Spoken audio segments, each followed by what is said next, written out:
I would like to welcome all the participants that are coming in with us today with the Peoria Area World Affairs Council to this very interesting program about Lebanon.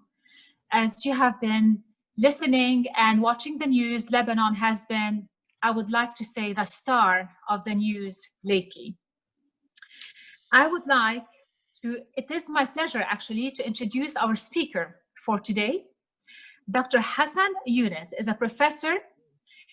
He specializes in international business management, educational administration, and educational leadership.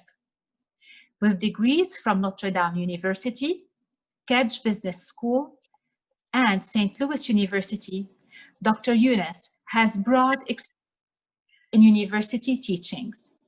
He has also been a news anchor, TV presenter, researcher, author, mentor, and trainer on a wide array of management, entrepreneurship, and communication topics in Lebanon and abroad. He also serves as the strategic advisor of the United Nations Global Compact Network in Lebanon, a program which asks companies to embrace, support, and enact within their sphere of influence a set of core values in the area of human rights, labor, the environment, and anti-corruption. Following Dr. Yunus's remarks, we will have time for questions. Please type your questions in the chat and we will address them at that time. Dr. Yunus, you have the floor. Please tell us what is happening in Lebanon. Thanks a lot for this introduction, Julie. I'm overwhelmed with it, actually. Thank you.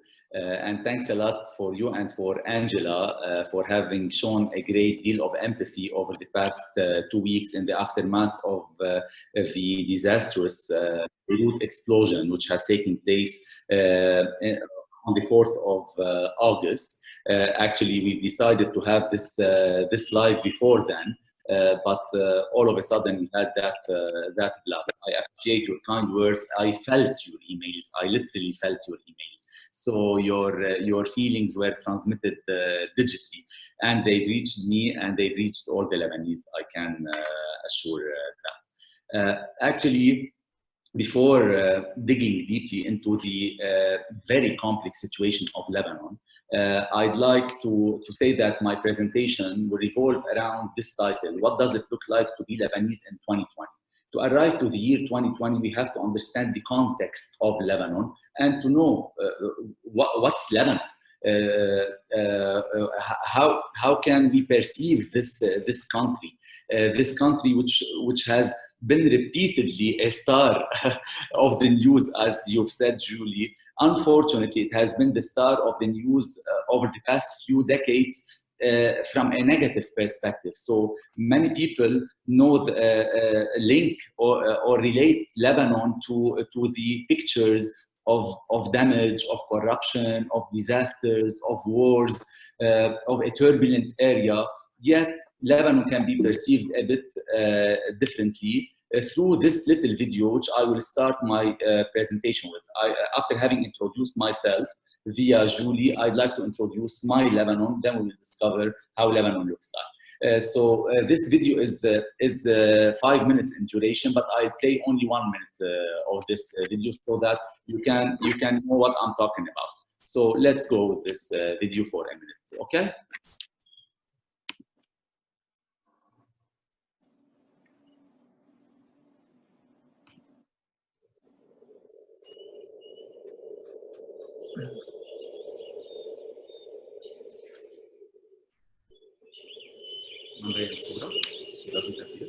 Can you see the video or not? Not yet. yet. You're not being able to see it? No, it's not coming through. Okay, just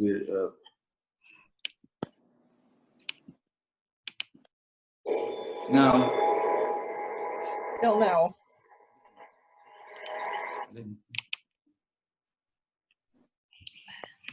You might have to unshare your slides and then show the video. I'm trying a new share now. Ah, okay.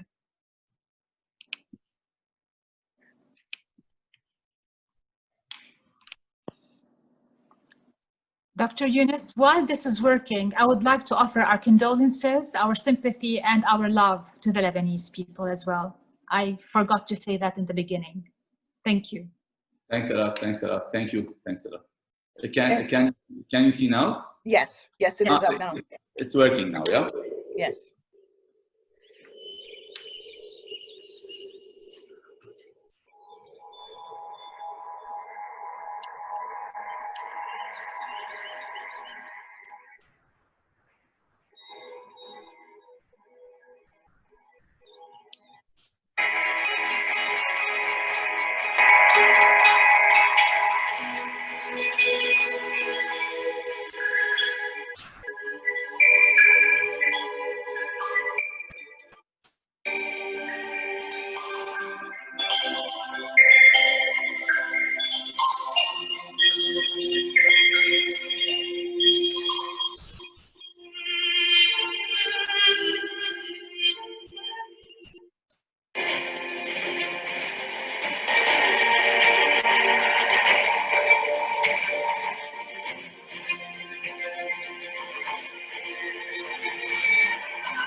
Okay, so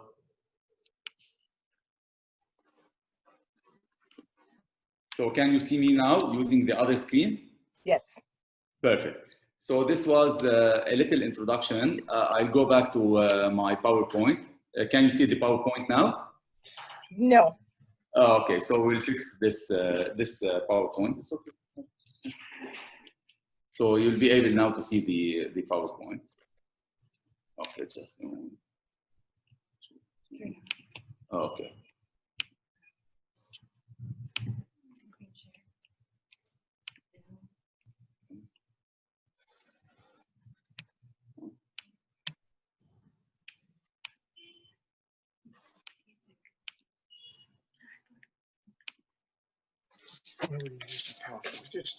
So you still can't see it?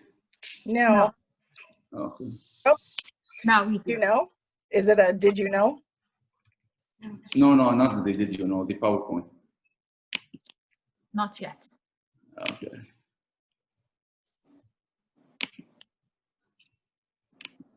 Just we're trying this.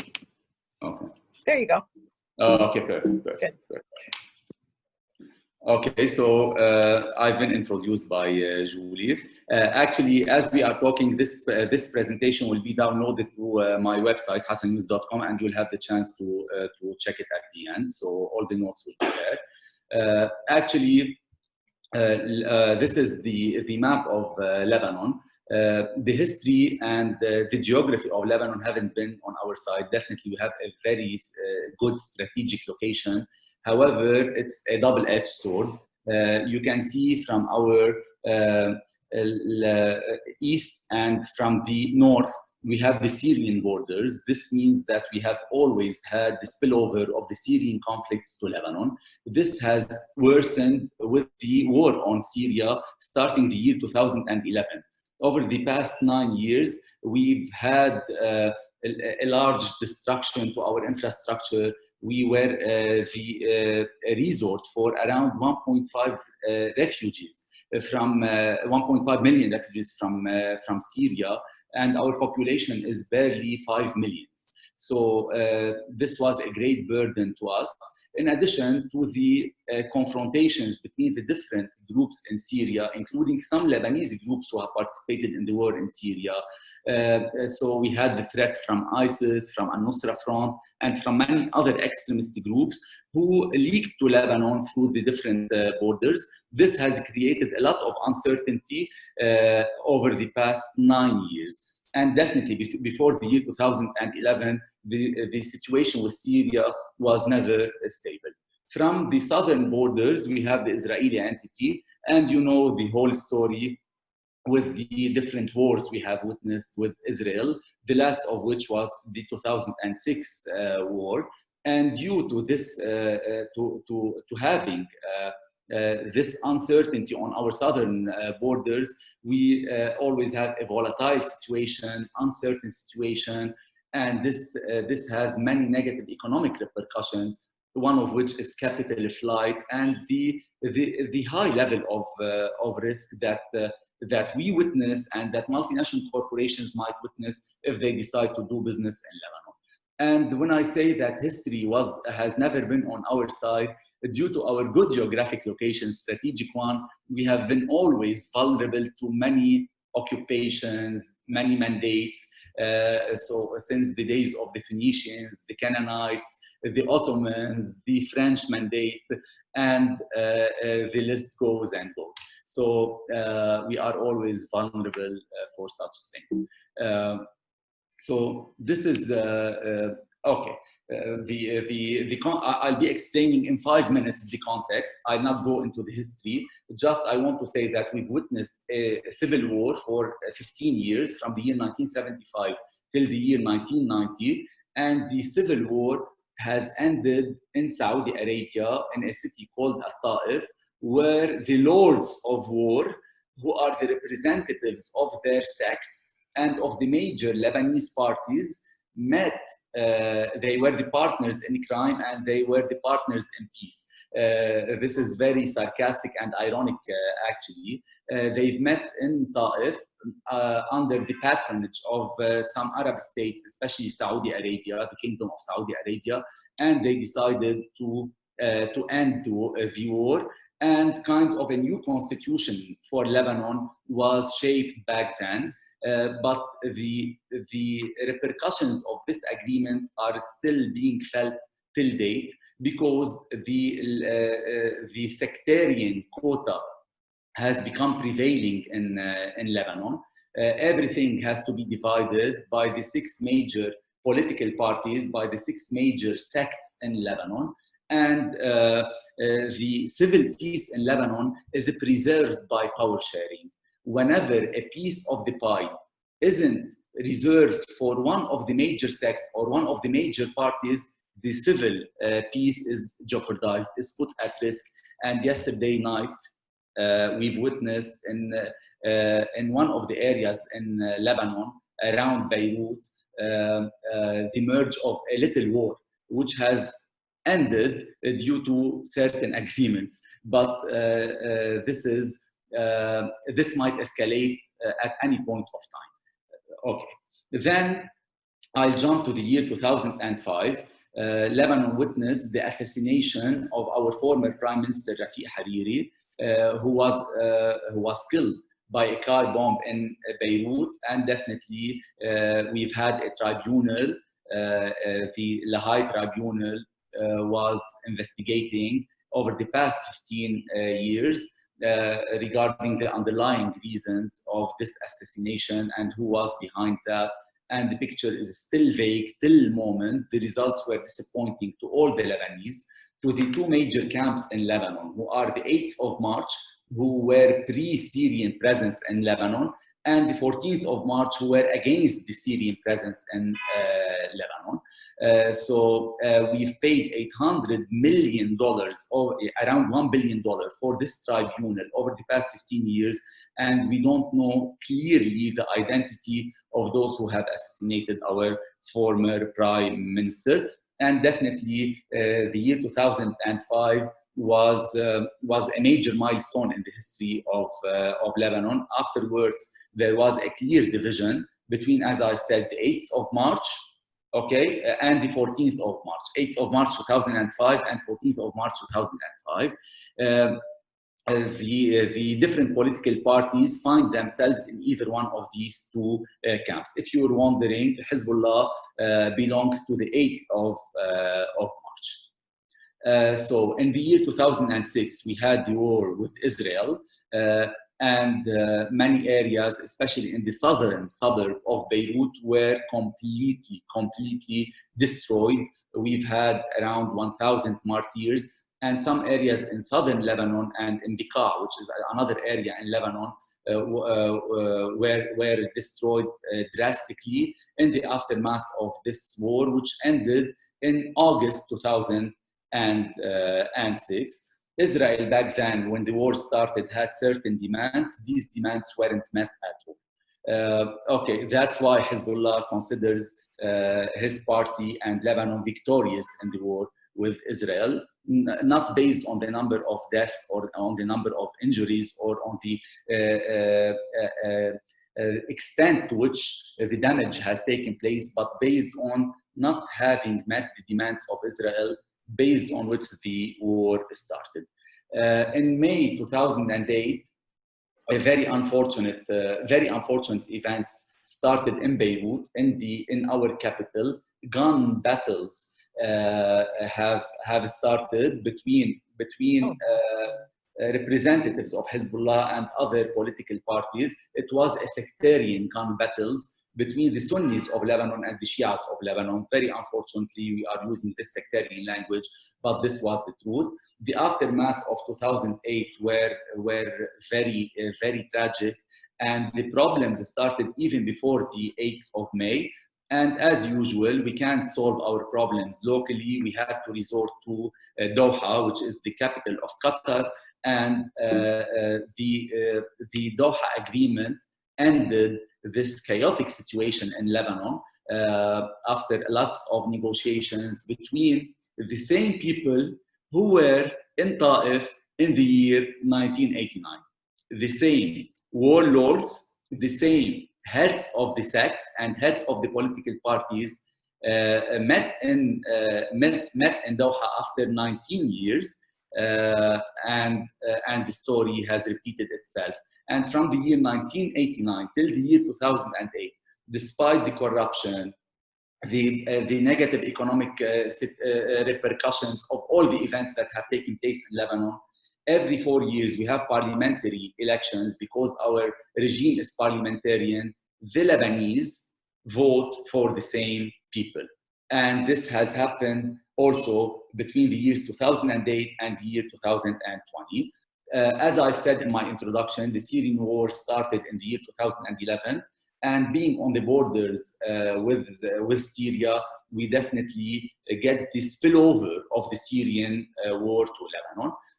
Actually, Lebanon is always the plateau or the venue for the different regional players. When the relations between the regional players are not at ease, we get witnessed immediately. So when Iran and Saudi Arabia are not on good terms, the parties in Lebanon who are pro-Iran and are not on good terms with the parties in Lebanon who are pro-Saudi Arabia. So this is always the case. And this is not only regional. When there are positive talks between between the US and Russia, we assume that this will be reflected positively on the relation between Saudi Arabia and Iran, and this will be reflected positively on the talks between the 8th of March and the 14th of March, which might imply that we will have a president, for example, of the Republic after 2 years of not having a president.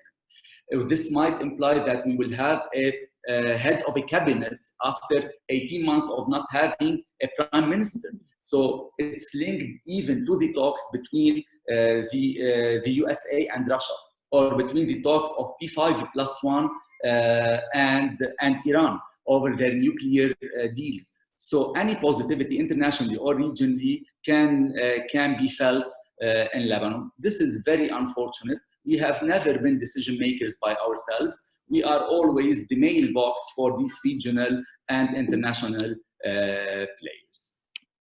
So, as I've said, this happened in March 2011, the Syrian war, and we had afterwards years and years of ups and downs and downs and downs until we've reached the year 2020, and to be precise, October 17th, 2020, which was something perceived back then very positively by almost all Lebanese. The date October 17th was a turning point in the history of Lebanon. It was the start of a revolution, a wave of massive protests began in Lebanon back then, asking for major change. This has taken place after the many taxes have been issued by the government, one of which was adding $6 on the bill of every Lebanese for using WhatsApp.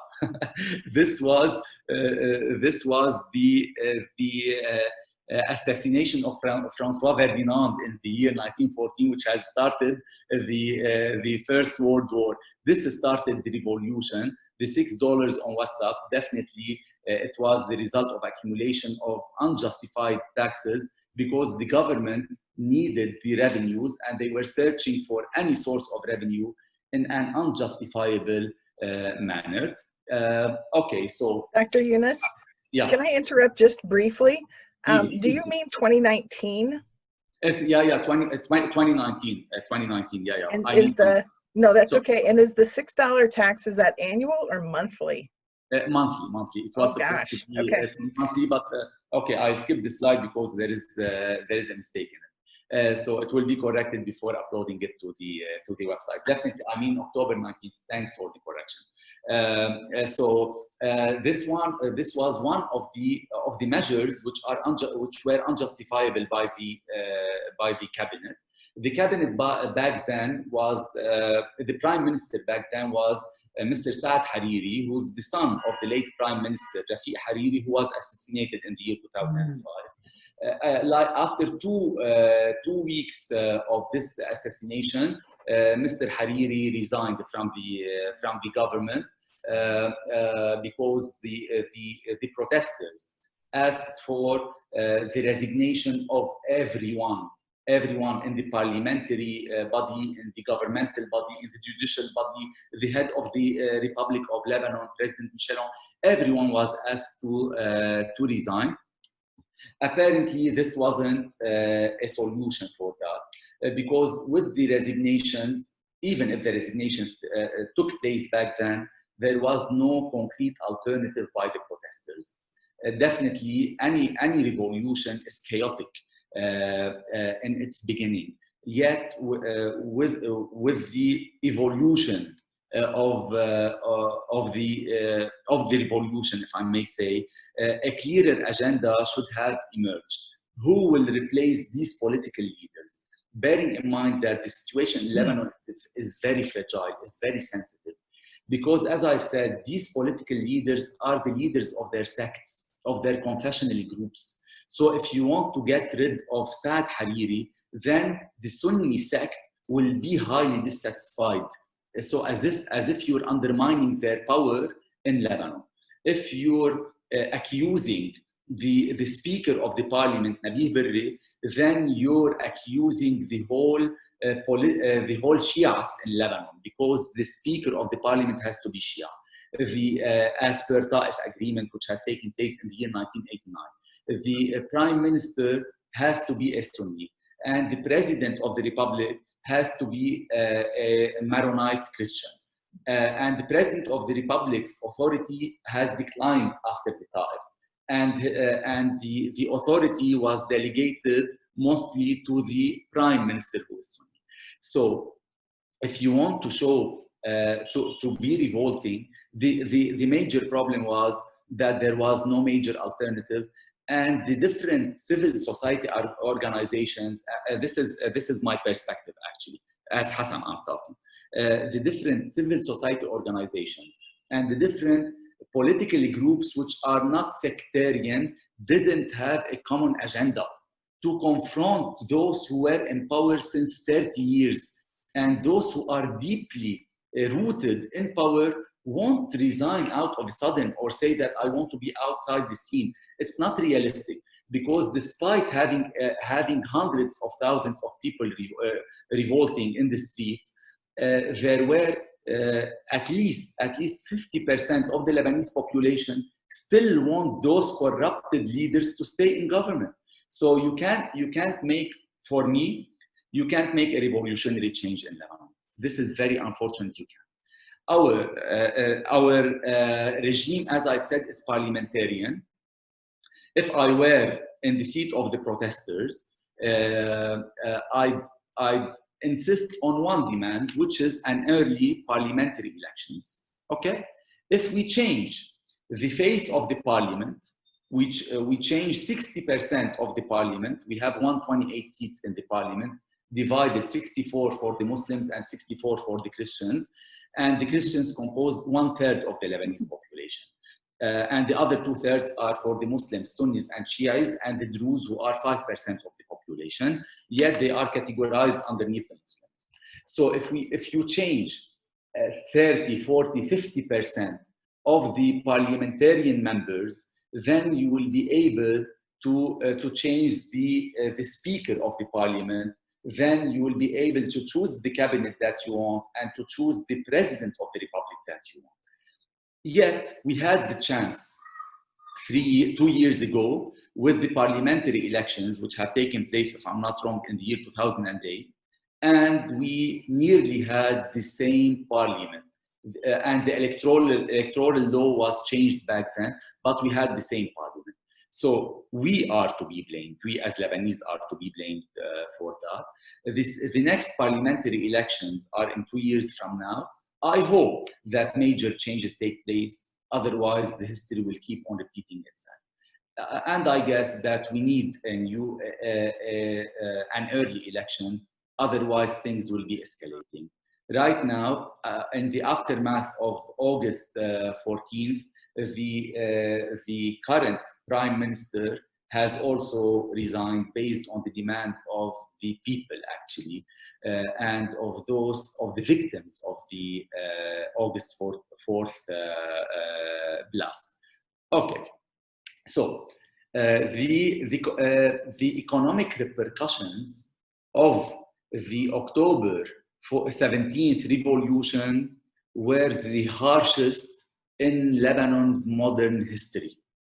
Okay, so Lebanon is collapsing 12% this year, according to the International Monetary Fund. In the aftermath of the revolution, we defaulted on some of our debt in March, to be precise. We have the lowest ranking by Moody's. We are on par with Venezuela.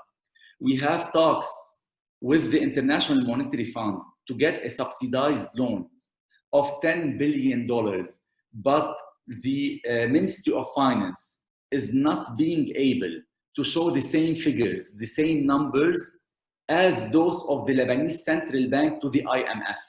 So the talks with the International Monetary Funds are stalling now. We are in the top 5% of the debt to GDP ratio. And our balance of payment is catastrophic. Our Banque du Liban, the central bank official reserve rate, is being drained. So our official reserve rate our official rate of dollars in the central bank is approaching $17 billion, which is the money taken from our deposits in the bank as the official reserve rate. The 20% of the money of the depositors in the banks is the $17 billion in the central bank. So in 3 months from now, we will not be able to subsidize the price of fuel oil, the price of electricity, the bills of the phones, the price of wheat.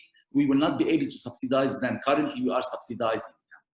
Our Lebanese pound has lost in the past few months 85% of its value.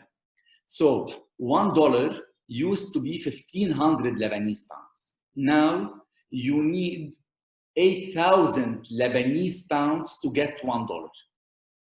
Even with that, we don't have access to our dollars. We are starving for dollars in Lebanon. We are literally starving for dollars, because even if you were a billionaire, you can't get a single dollar from your bank account of your money which was deposited in the bank prior to October 17th. You can have only access to your fresh dollars which you have taken in the aftermath of October 17th movement. Otherwise, you can't have access to your dollars. We have a black market, which is 8,000 Lebanese pounds for every dollar. We have the banking rate, which is 3,900 Lebanese pounds for every dollar. And we have the official reserve, we have the official rate, which is 1,500 Lebanese pounds for every dollar. The problem is that we had a Ponzi scheme or a Ponzi game in Lebanon. This game was played by the central bank. I'm not blaming the central bank alone. It was played by the central bank. It was played by the governmental officials, by almost all the governmental officials. They are not equally blamed, but everyone has his share of the blame.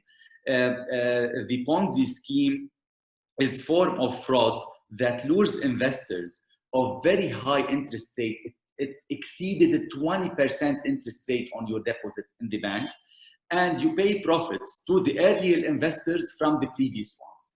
That was very tempting for us to deposit our money in Lebanon. However, the central bank governor has pledged to keep the peg at 1,500 Lebanese pounds for every dollar. It was definitely an artificial peg.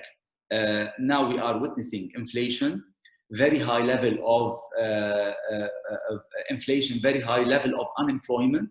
The purchasing power of our income is being negligible, almost negligible, if the income is to be Lebanese pound, unless you're getting some remittances from abroad. Lebanon is the second country in the Middle East which relies on remittances from the diaspora.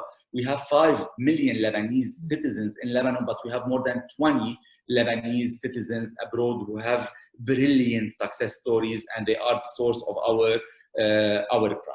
So the situation in Lebanon economically is deteriorating.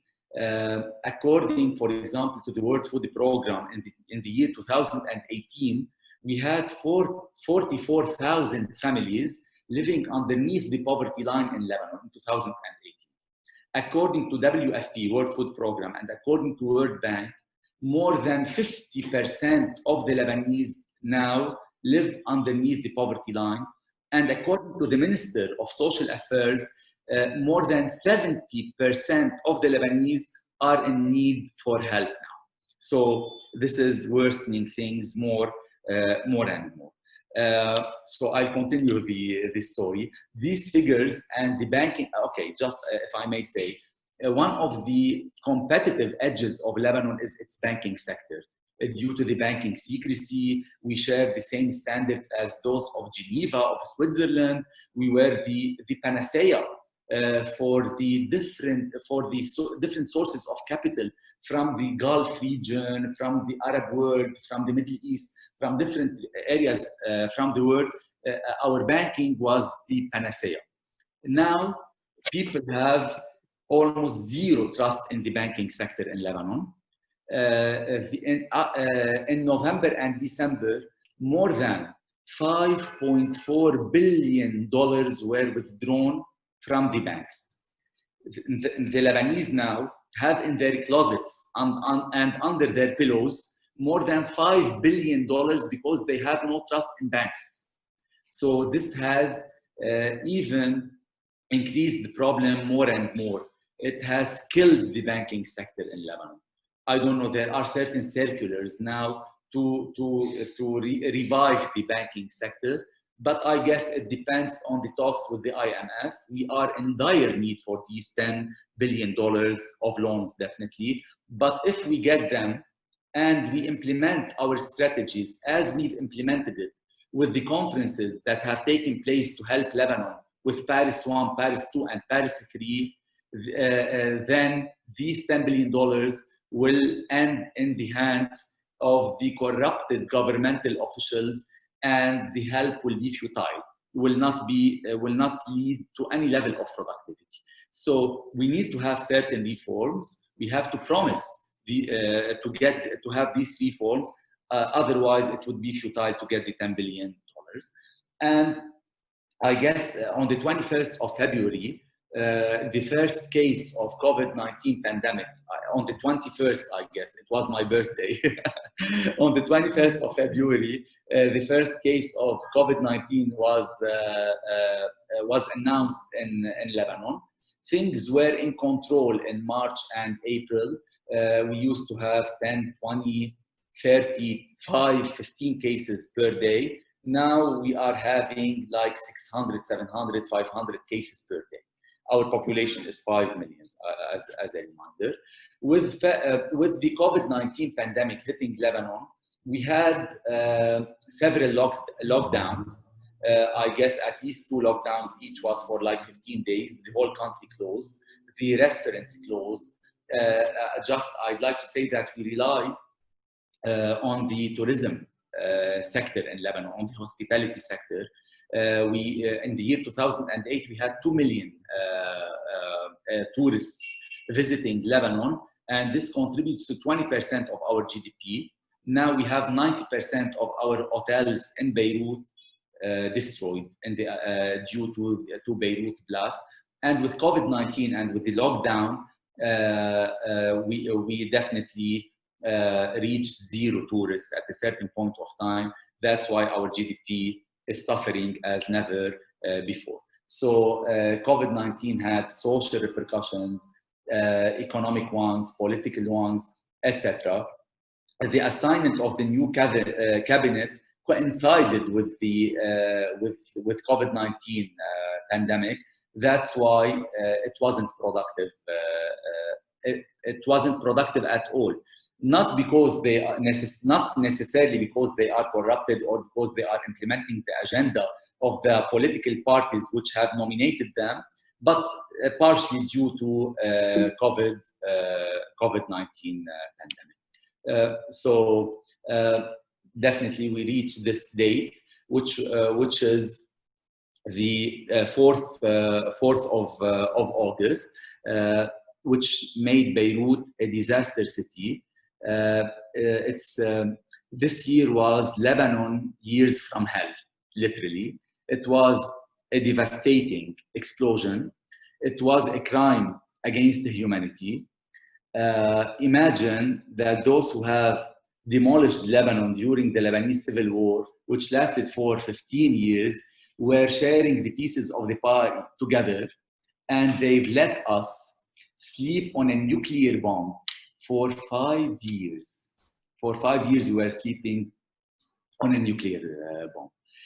2,750 tons of ammonium nitrate were there in the port of Beirut. So we had, due to this explosion, more than 200 deaths, thousands of people were injured, more than 300,000 people displaced. So it was more catastrophic than any person might imagine. I don't think that a single home in Beirut or a single apartment in Beirut area wasn't impacted by this explosion. The cost of this explosion is at least $15 billion, direct costs and partially indirect costs. And with the high level of unemployment, with the banking problem which we already have, with the increase in unemployment rate, as I've said, and the poverty rate, things will get even worse. As I've said, 90% of the hotels around Beirut are ruined. So even if we have stability, or even if COVID-19 problem is solved, Beirut is ashes now. The port is the port where the explosion has taken place is the nation's main maritime hub. 60% of the country's import pass through it. So just this figure might show you how devastating the explosion was, and how economically harmful it was. So this picture shows the situation in Lebanon. Definitely, the government resigned a few days after this explosion. Definitely, the same government is a caretaking government now, because we haven't come up with a new name for the prime minister. First, you have to come up with a name of the prime minister. Then the members of the parliament decide whether they want this prime minister or not. But if you nominate this prime minister, you guarantee that the different the different PMs will nominate him, because when the leaders of the major political parties nominate him, then the MPs will definitely do. So there are several names, but there is no consensus on one name now. Prime Minister Hariri doesn't want to be nominated, as he has declared.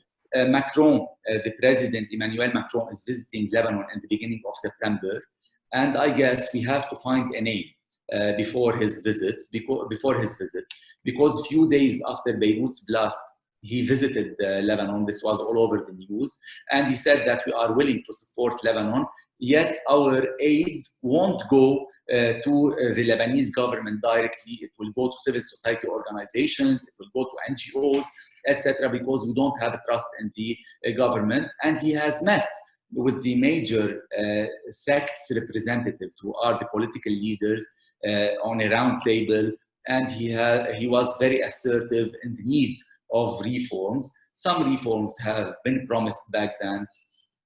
Definitely, we face this with skepticism, the pledges of these political leaders. He will be visiting us by the beginning of September, and we'll see if we will have a government by then. I doubt, because I think even if we have a nominated prime minister, the street won't accept.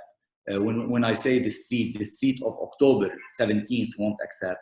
The street of August 4th won't accept. So definitely we will have some more uncertainties on the streets. This is the current situation. One side of the screen, you can see how Beirut used to look, how the port of Beirut used to look, and you can see in the aftermath of the explosion. Okay. So this is regarding the current situation, from an economic perspective, from a political perspective, and from a social perspective. Definitely, the poverty rate, with all its consequences in terms of unemployment, in terms of need for food, etc., need for shelter, this is the social situation prevailing in Lebanon right now, and I'll be welcoming all your questions in a while. Okay, since I belong to United Nations Global Compact Network Lebanon, and since I've been repeatedly asked how can we help, Angela and Julia, in several emails, they were asking me how can we help. Actually, we've started as UNGC. We are launching this in the. We've started talking about it yesterday and today, and it will be launched very soon. The Beirut Rescue Fund. So the Beirut Rescue Fund, it is a fund which we have created with Beirut Relief Coalition, which is a group of the top NGOs working on the ground in Lebanon, and with some UN agencies whose names are there, and with our network members. At UNGC Lebanon Network, we have 237 network members who are private sector representatives and NGOs. So we have we have shaken elbows with these stakeholders to start this Beirut Rescue Fund. In Beirut Rescue Fund, we will be working on the 4 pillars, which the international community said that we have to work on. In the last conference, which Trump and Macron and other top leaders participated in to pledge some help to Lebanon. We'll be working on healthcare, education, shelter and renovation, but phase 1 will be livelihood through SMEs, through small and medium enterprises, because the small and medium enterprises in Lebanon comprise 90% of the Lebanese businesses, and they employ more than 50% of the Lebanese, and they are definitely more vulnerable to the bad economic situation which we are witnessing. So this is Beirut Rescue Fund. Whomever wants to help, we have started a web page, which is www.globalcompact-lebanon.org/donate. If you want, I can show you a 59 seconds video. I hope that it works smoothly now. We need to share the other screen just to show you a video of this initiative. Okay, so yes, this is it. It's a 59 seconds video.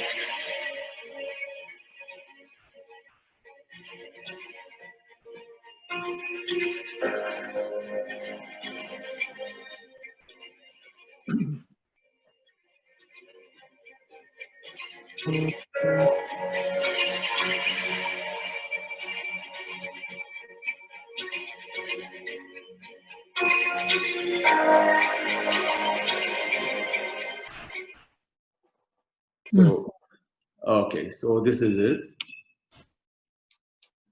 Okay, I'll be sharing my screen again.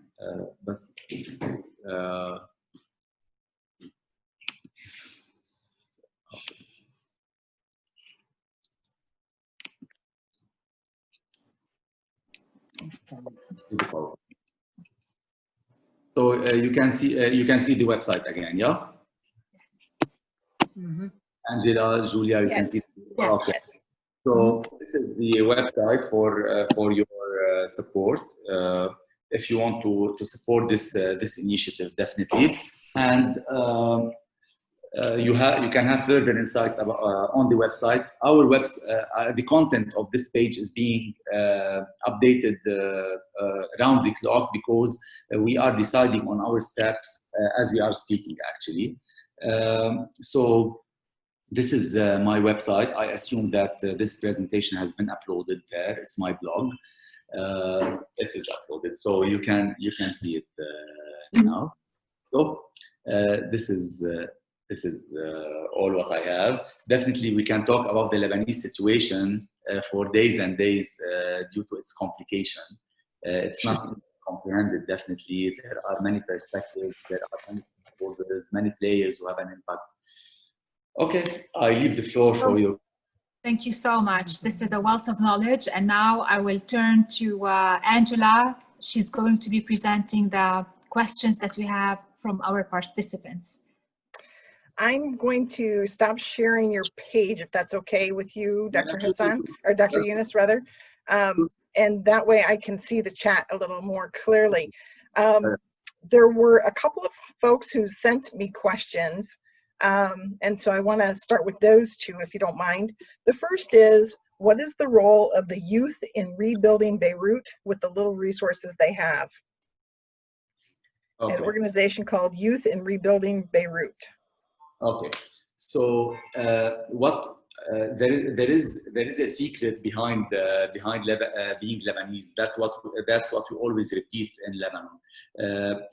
The next day after the explosion, in a very spontaneous manner, many Lebanese, as individual Lebanese young people, university students, went to the streets. They started helping those who were homeless. They opened their homes for them, even if you don't know them personally, even if they were from another religion, from another city, another sect. They've started some attempts to rebuild to get food, to get shelter, to help in renovation. So this is at the individual level. Definitely individual, we can't have this impact. Beirut Relief Coalition started, which is a coalition of different NGOs, and these NGOs were founded by Lebanese youth. As I've said, October 17th revolution didn't achieve its sought after objectives because the civil society organizations were working in silos. We've learned from our mistakes. The Lebanese youth learned from their mistakes. That's why they've done several coalitions. The NGOs have started working together. Many campaigns have started on social media, on the ground. So this is the role of the Lebanese youth. And we have to be persistent.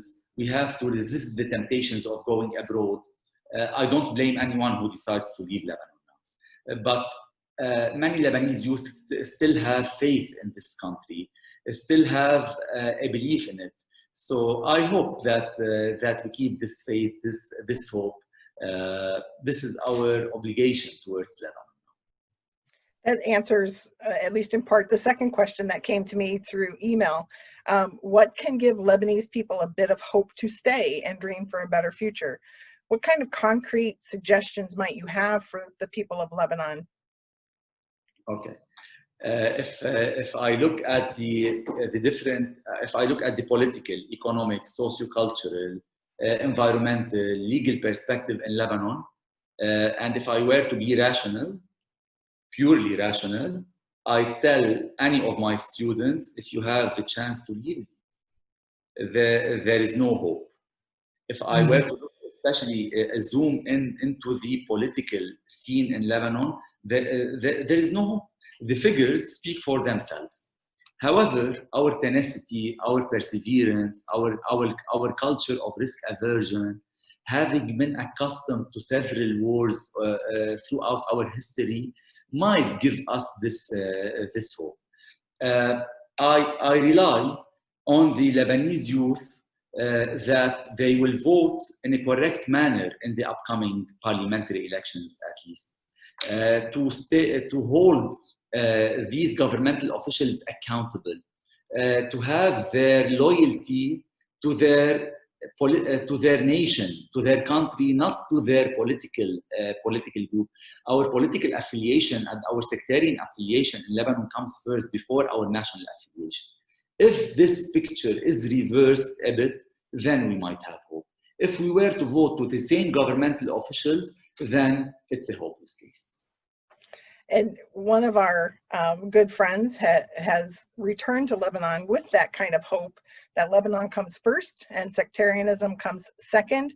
And his comment through email again was that if Lebanon could just rid itself of Hezbollah, then Lebanon would have a chance at a sustainable future. How do you feel about that? If Lebanon what? Could rid itself of Hezbollah. Okay. Actually, if I want to talk demographically about Lebanon, we have 1/3 Shia, 1/3 Sunnis, Muslims, and Shia Muslims, and we have 1/3 of the population Christians. Okay, this is the demographic division of Lebanon. The 1/3 Shia, who are like 2 million Lebanese citizens, the numbers state the following: at least 90% of them are pro-Hezbollah. At least 90%. Wow. And all the members of the parliament who are Shia are either Hezbollah or their very strong ally who are Harakat Amal. So all the MPs in the parliament who are Shia are those of Hezbollah, and all the ministers in the government are pro-Hezbollah. Okay, I'm saying figures and numbers. Okay, just if I want to, before going into these figures, if I want to state my political stance, I say that all the governmental officials who have been in the governments or in the parliaments in Lebanon since 1989 till date are responsible for the corruption, in different chairs, including those governmental officials and MPs of Hezbollah. Because even if you weren't involved directly in corruption and you keep a closed eye on corruption, you are a partner. So they are all equal in this crime. Okay, if I want to continue, we have the Christians, okay, and we have different political parties amongst the Christians.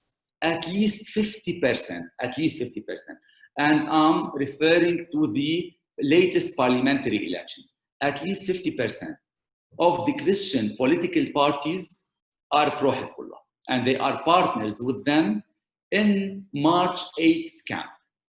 If I were to talk about the Sunnis, and if I were to give a modest number, at least 25% of the Sunnis are pro-Hezbollah. And these are figures, these are facts. Okay, so you are talking about a political party which is deeply rooted in the Lebanese social fabric. You can't get rid of it. You can't get rid of the people. You can't. Okay, you can have certain remarks on how they are representing themselves. Maybe you can talk about their weapons, you can talk about how they are using their weapons, I don't know. But even in the governmental statement, the major governmental statement, the resistance in Lebanon is in the hands of the people of the resistance, okay, which is Hezbollah and the Lebanese army. This is official. This is constitutional in Lebanon. So can you get rid of those who represent a certain class or certain sect of the Lebanese? I can't find it a solution. I can't. Give me an alternative, then get rid of them. But what's the alternative? Okay, so this is my answer. And it's complicated. You're right. I mean, it's a very complicated situation. So that leads me to Dr. Kapanji's question about the attack today. Israel's military had struck at what they call Hezbollah posts along the Lebanese frontier in retaliation for what Israel has claimed to be attacks on Israeli posts from them. However, the folks at the posts and the Lebanese military have argued that they are not Hezbollah posts, that they are independent posts by an organization called Green Without Borders. Have you heard anything about them? Are they a legitimate organization? Green Without Borders. Okay, the situation on the southern suburbs of, on southern Lebanon, on the southern borders of Lebanon, with Palestine and with the Israeli entity, have always been volatile. Yet things haven't escalated to another war after the year 2006. As I see things, Hezbollah is not willing to start a war with Israel, is not willing. Yet they are keeping their arms, their weapons, for a defensive purpose in case of a war between Israel and Lebanon. We as Hezbollah, they say, we will defend Lebanon because the state of war with Israel has to be a guerrilla warfare. It can't be a classical warfare between the Israeli army and the Lebanese army. I don't think that it is in Hezbollah's interest or in Lebanon's interest now to trigger Israel to a certain military response to any attempt from our side. So what's happening there is always what's happening on the southern borders is under the supervision of the UNIFIL, who are on our southern borders, a UN agency there, to keep an eye on the Lebanese borders and on the borders with Israel. There are many stories, many gossips, many rumors every day on the news. I'm not sure actually of what has happened today or what has happened Yeah. How have the Lebanese people reacted to the agreement between the UAE and Israel, that Israel will recognize, the UAE will recognize Israel in exchange for not taking over the Palestinian territories? Okay. So as you might know, Lebanon is in a state of enemyhood with Israel. Okay? It is in our constitution. We are in a state of enemyhood. So an Israeli can't come to Lebanon. If I were abroad, I can't meet with an Israeli abroad. It's a crime.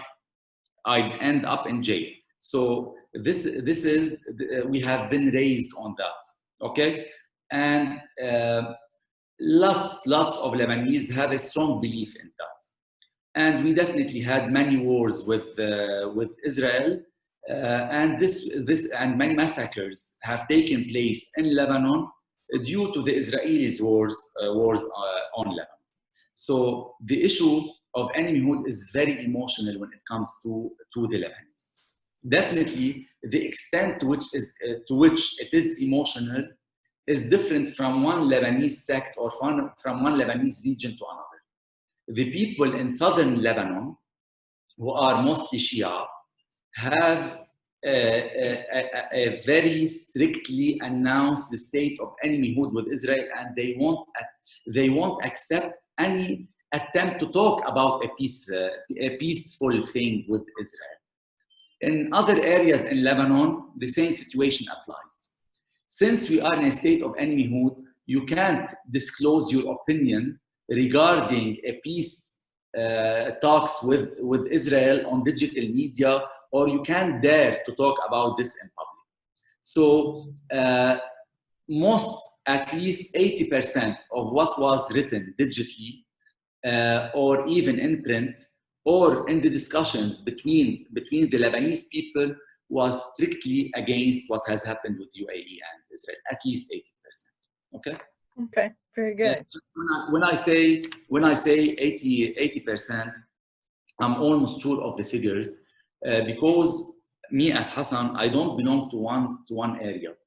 I teach at several Lebanese universities, at Christian Lebanese universities, at Sunni Lebanese universities, at a non-political Lebanese universities, at political Lebanese universities, and my students whom I've been teaching for the past 13 years, like 13,000 students, I follow them on social media, I see what they post. So what I have is a representative sample of Lebanese.